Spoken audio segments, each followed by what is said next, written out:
as the title says, I failed home birth. Then my mum passed away when my daughter was 3. Found out she was sick when my daughter was 4 months old. And then decided to, somewhere in the middle of all of that, go vegan.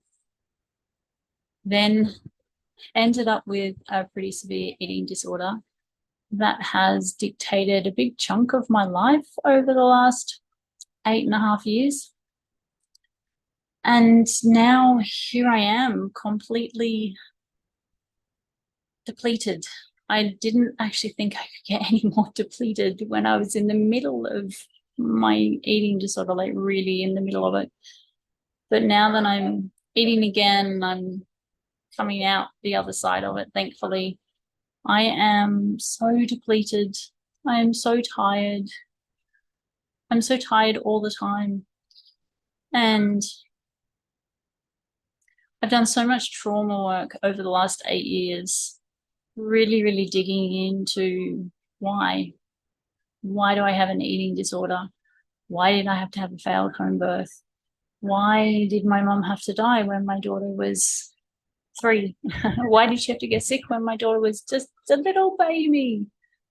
Going through all of this, and why am I so unwilling to go out and meet new people? And why do I not have any friends? I'm 47. I'm 48 in 2 weeks. And I kind of feel like I should have my life together. I should have my shit together. I don't know. I should have it all together, and I have nothing together. Nothing at all. And I am better.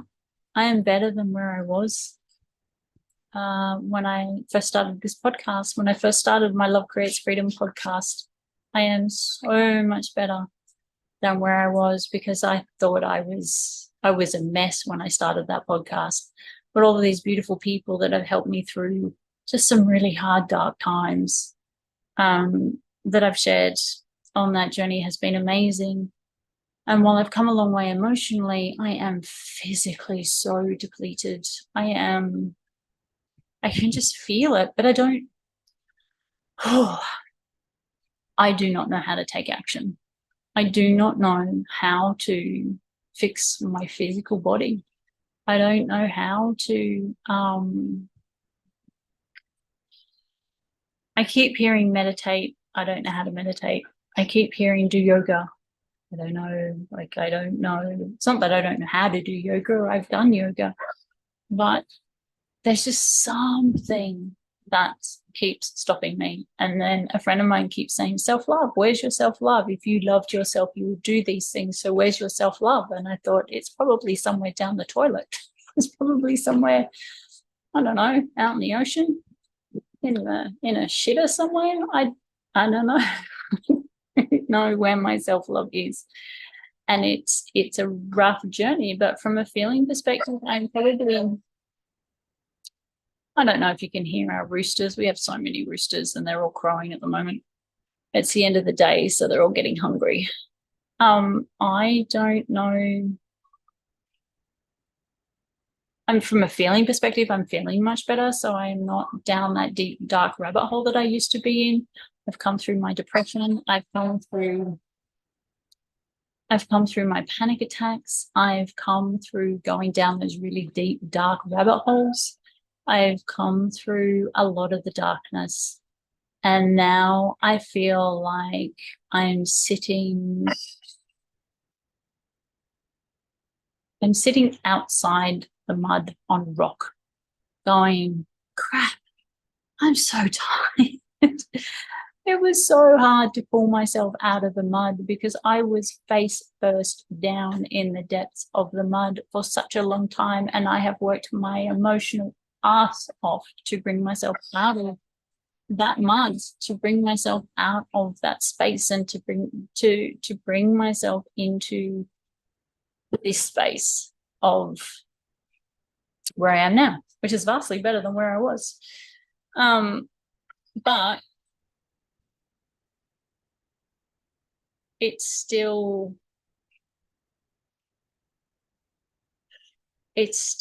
hard because I still do not feel like doing anything. I still do not feel like taking action, but then I do feel like taking action, but I don't feel like taking action. However, it's interesting because some things that I was really struggling with before, the day-to-day things, brushing my teeth, brushing my hair, having a shower, washing the dishes, day-to-day things are now normalized. They're now things that I do on a day-to-day basis. And it's simple for me to do those. What are my dogs doing? Huh? And it's simple for me to do those. However, it's the other things like being of service, making money,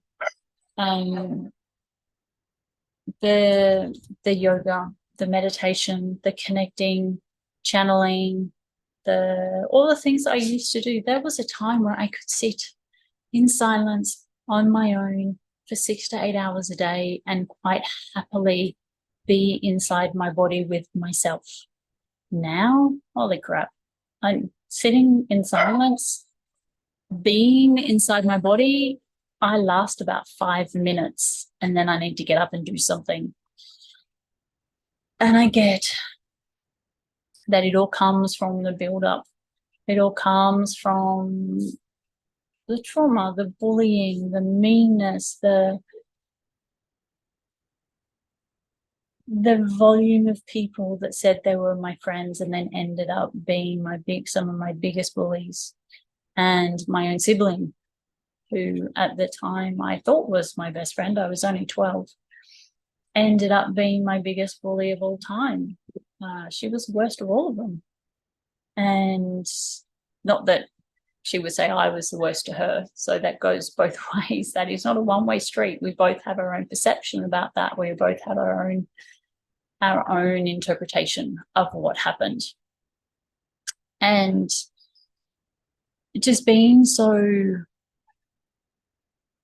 isolated from the family because of it, and being abandoned by the family because of it, and being abandoned by my friends, being abandoned by people in my life that I thought cared about me. But then when I didn't fit into that box, when I started to step out of that box, when I stopped behaving in the way that they thought I should behave, they abandoned me. They left. They dropped me like a friend. They ran away and ignored me. It's called ghosting now, but back when I was younger, it was called silent treatment. And they all gave me the silent treatment over the years. And all of this, when you add all of this, it just puts in this really deep feeling of nobody cares. I'm not good enough. I'm not worthy. And I remember for so long, and it came back actually not that long ago, song that I used to sing all the time when I was little, which is, that I think I'll go eat worms. Nobody likes me. Everybody hates me. I think I'll go eat worms. Fat ones, skinny ones, long ones, short ones, ones that bigger ones squirm, pull their guts out, suck their heads out, throw their skins away. That song, that was the song that was on repeat in my head for most of my life. That was the song that was almost like my anthem for most of my life, all through my childhood, my teenage years. It was really loud. My 20s, my 30s, and even in my 40s, it is still there. I still have no friends around me. I still have no friends that invite me over for dinner or have us over for lunches or invite us over for play dates or want to actually spend time with me. And of the friends that we have, they're so far away. They're hours away, and they are happy for me to drive 6 hours to them, but they're not happy to drive 6 hours to us. So it kind of puts friendship into perspective, doesn't it? And I guess, the world is shitty enough as it is right now. But if you are someone that lives in isolation, and you are someone that doesn't have any friends, and you are someone who is an adult like me, I'm a single parent. I don't have a partner that I can bounce these ideas off. If you're in this world right now, it's hard. It's hard to find self-love when the world is against you loving yourself. It's hard to find self-love if the people in your environment are not loving you. It's hard to feel that love and to get past that wall when you've been raised to believe that loving you it's not a thing.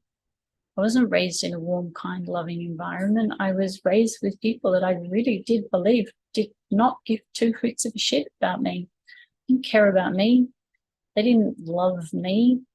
They didn't love me for me. Let me rephrase that. They loved me from their perspective. They did not love me from my perspective. They did not love me for who I was. They loved me when I was who they wanted me to be, but I was rarely who they wanted me to be. So I was punished a lot. And when you're raised in this environment where you're punished a lot for being you, you start to learn, don't be you. Just don't be you. Don't be who you are. Because if you are who you are, nobody's going to like you. Nobody's going to love you. So you should put on a mask. So and goes that mask. And when you live a life in a mask, and then all of a sudden all of those people around you that used to hold the mask up, family, have all gone because they've either passed away or they want nothing to do with you anymore. All of a sudden you're left alone with a mask and you don't know who you are, and you don't know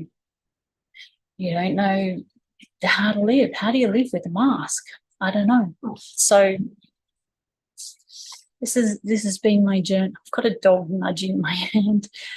This has been my journey over the last couple of years, is figuring out who am I underneath this mask. And I guess the next phase of that is self-love.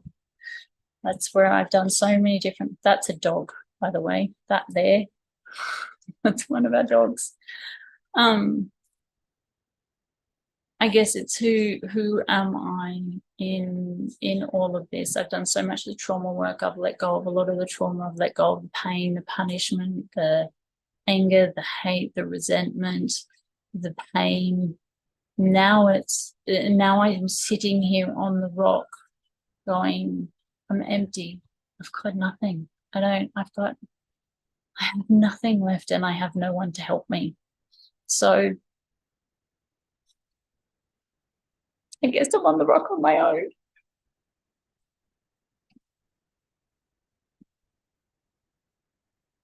And it's not that easy to be on the rock all alone. Ooh. But I'm here, and I don't know how to find that love for myself, but I'm on the journey, and I'm going to try. I've recorded so many videos over the years sharing all of this stuff that I've been going through, and I haven't posted any of them. So I'm really going to try to start posting these videos in the hopes that somebody else who is in the same situation as me just feels a little less alone and a little less isolated, and a little less like they're not lovable, because I know I'm lovable somewhere. Now I'm loved because my daughter loves me for exactly who I am. And I guess my job now is to find that within myself, is to find that lovable part within me and believe that I am actually lovable. Yeah, that's it. I have to go feed some chickens and some dogs and some cats and go and love my daughter. Thank you for watching if you made it to the end. Yeah, here's to 2024 being a hell of a lot better year than the last 47 years of my life. But I am 48 in, what was it, 3 weeks or something, 2 weeks, I think, 2.5 weeks. So I'm on a trajectory to my 48th birthday. Let's see what happens. Thank you so much for watching.